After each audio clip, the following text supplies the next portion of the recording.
Hello, how are you, everyone? Good to see you today again. Super excited to be alive and well. So here we have been doing some natural two-strand twists. I have done a little bit of partitioning and layerings. We've done the first, second, and third layers for the installation of the Faux Locs.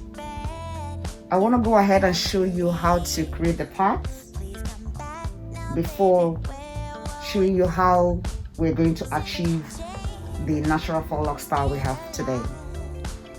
So when you create a row, like we have created the upper layer here, the fourth row, you go ahead and take the dot clip. So in order to achieve this design, the squares,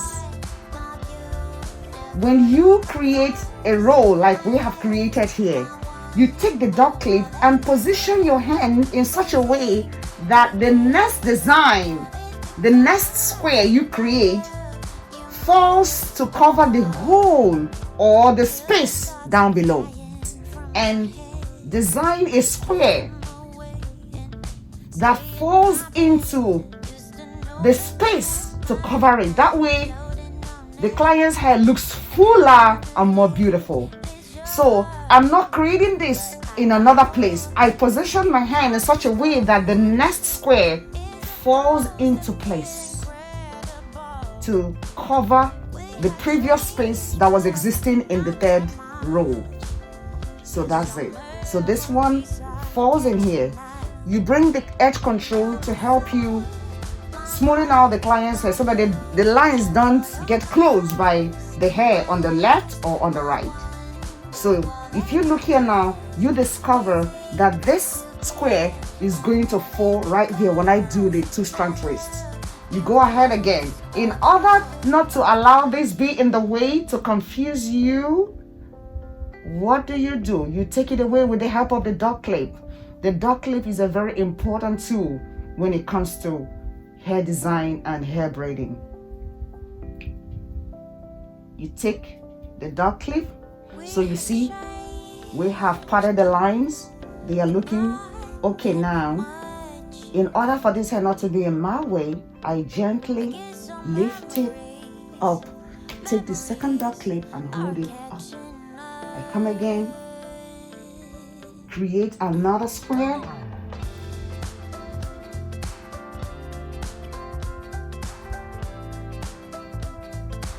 You see, this square is going to fall right in here. I'm going to go ahead and move my client a little bit to show us. You see, the next square which has been created is going to fall right into this space, creating a fuller hair and a more beautiful design. You see what's going on? This one will fall here. This one will fall in here. Fall in here. On and on. They all will fall into place. So here I'm about to finish with the foundational two-strand twist. That will help us to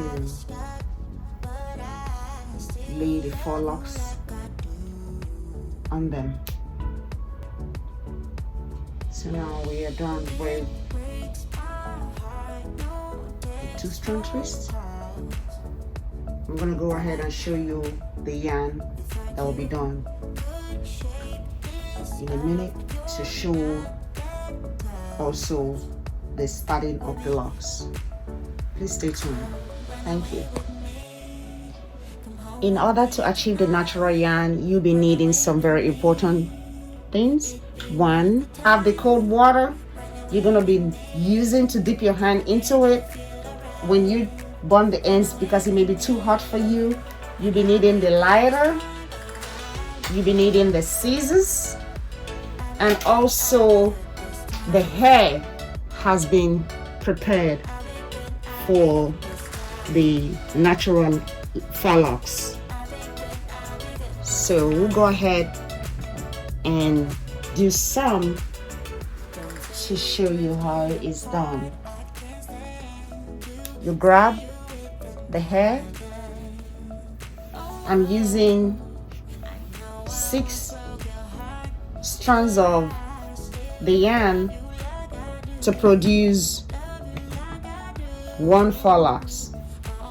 So this is what you do. In order to do the locks and not to have spaces all over, you take the yarn and produce the length of it on the client's head like this, but 2 inches longer, because you don't want to get it on the same length with the client's hair, so that when you're burning it, you don't burn the client's hair. So you could see the yarn is a little bit longer than her own natural hair. These are natural hair and the yarn is longer than it. Then you come to the root. When you get to the root, do not braid straight on close to the root. If you do that, the client is gonna hurt for days because the client's head will be very sore. I'm bringing the camera up close to show you what we're about to do. So you take the yarn and wrap around the root of the nape of the scalp, but not too close so that it doesn't hurt so bad for the client. You make it firm. You can see it's not too tight, so that she can have a good night's sleep. So it is firm. Then you start the wrapping. You can see I don't have spaces. The reason is because there is a yarn supporting the client's natural hair, and that was why we did not use more than 6 strands of the yarn, so that the hair will not be thick. She wants them not thick.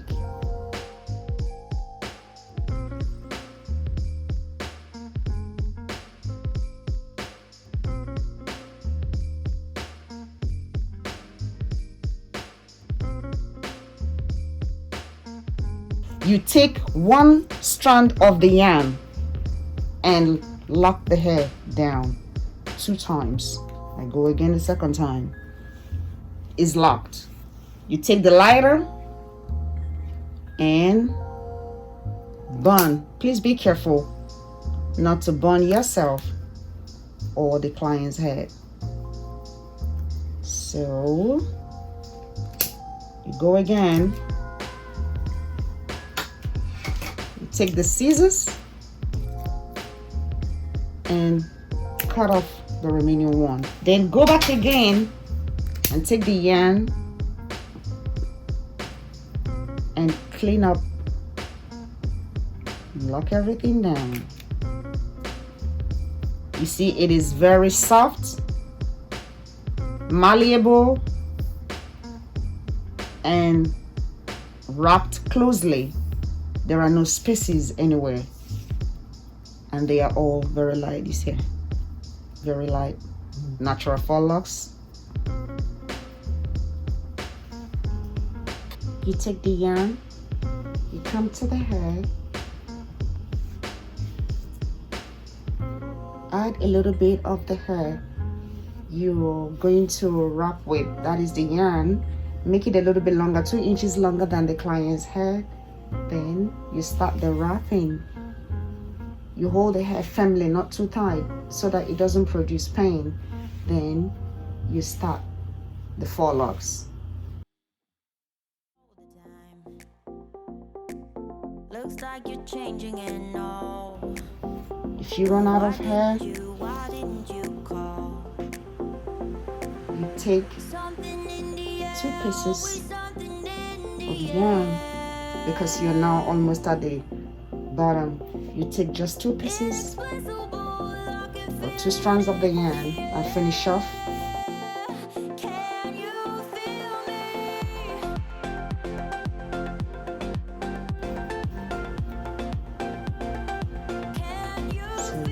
be on the same length. You take a strand of the yarn and lock down the lock. Lock it down. You take the lighter.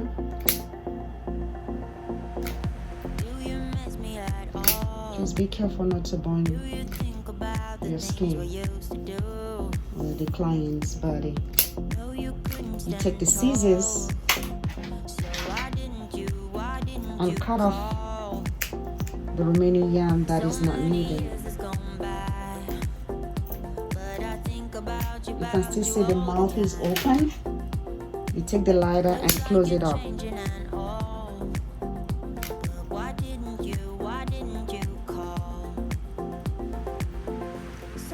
So he's locked. Smoothing the work.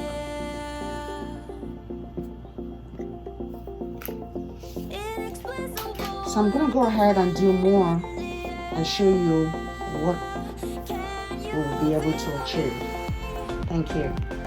So we are about to finish off, and I want to show you again how to go about getting the natural faux locks. This is the client's natural hair, very long. You take a very long yarn, very long.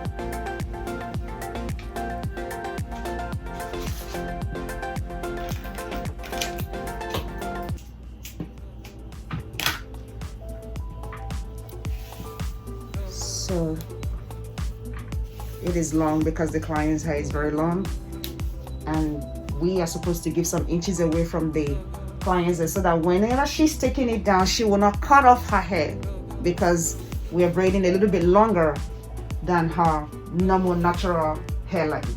We go in again with the yarn. I'm gonna tilt her head a little bit down to show you the last one we got. So here's the yarn. You go to the root and wrap gently and firmly, not too hard.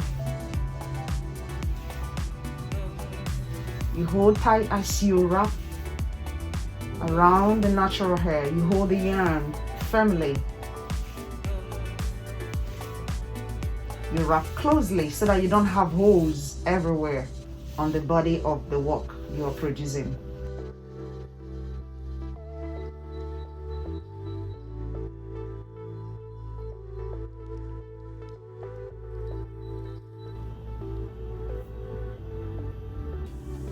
So in the next few seconds, we're going to show you what we have been able to achieve today. Okay, so we are done with the Faux Locs, and I have gone ahead to put some oil into this container. The oil in here is the braiding oil, and I'm going to be using the oil sheen on her too. The reason being that the yarn is dull and dry, so we want to put some oil to moisturize the yarn and also to bring some shine onto the Faux Locs. So that's why we are putting the oil. So let's go. Okay, this is the finished work. We have finished the Faux Locs. So I'm gonna go ahead and turn her around so you can see the front. So this is the front, and hope you like it. It's beautiful. Okay, she wants to say something. Okay. Well, I've been coming here for over a year and my hair was this long. Now I have this much hair. She's very good, very patient, and take pride in her work.